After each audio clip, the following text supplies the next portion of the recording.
Hey guys, welcome to another video. And no, this is not a slander video, don't worry about it.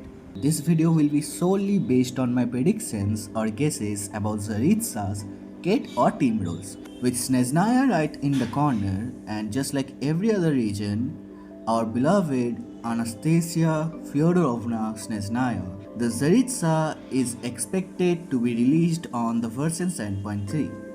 So as fans, let's just try to guess what our role will be in the meta, and we will discuss it on three parts. First, Hoyo's strategy on meta relevancy. Second, Archon kits patterns.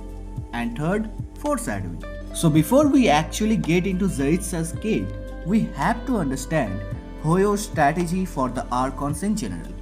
Since the start, Archons have always been the central figures of each nation in the game, and they are also arguably the most demanded characters. So in order to sell the character as much as possible, Archons always have to stay meta relevant. And as we all know, the meta shifts around reactions and DPS. So the characters which mostly stay meta relevant are usually sub DPS or supports. Peak example would be our Benny Boy, like going strong since version 1.0, and he's still here. Now let's talk about the Archon patterns.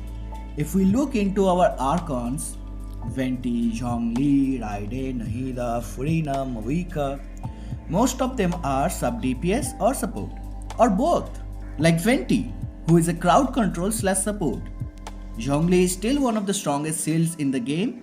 Nahida is a reaction support, Furina is a sub DPS and elemental damage buffer, while Raiden and Mavuika were meant to be as DPS, but as meta shifted, Raiden became a support. Till this day, Raiden is a good support for Hyper Bloom teams, while Mavuika's scaling is so high that she will always stay meta relevant. Now, if we look into the patterns, the sub DPS slash support are heavy on the Archon kits. Also, most Archons can be played in two modes. Like Furina can be played as a sub DPS or an elemental damage buffer based on her burst. Or Mavuika, who can be played as an off-field sub DPS or an on-field DPS.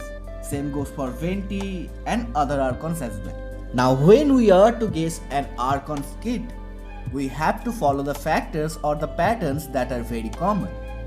Now same way we can say Tsaritsa will also have two ways of utility. Now we have to consider the foreshadowing. There are 7 types of slimes representing each element of the game, and each of the slimes have something similar to their respective Archons.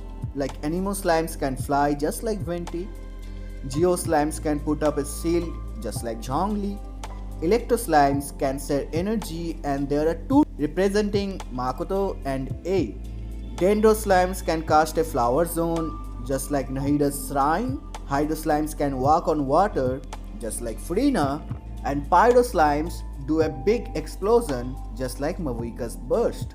That way, we can also predict that Tsaritsa will have shielding abilities based on what we know about Cryo slimes also being able to put on shields. And another thing is, Cryo slimes can also freeze the surrounding area, and we saw the same freezing in Tsaritsa's 2D animation. So far, we can actually see all the patterns lead to Tsaritsa being either a sub DPS or a support or both. Now if we solidify with the patterns that the Tsaritsa will be a sub DPS and a support, then what would her kits be? Now everything I have said so far was based on patterns given by Hoyo. Now the talk about her kits will be completely based on my own prediction. This will be entirely me yapping about my own headcanon. I think her kits will be like this. In short, first her elemental burst will be a stellar reaction support, and her skill will be an on-field cryo element applicator. Now let's go deep into my headcanon about the Tsaritsa's kit.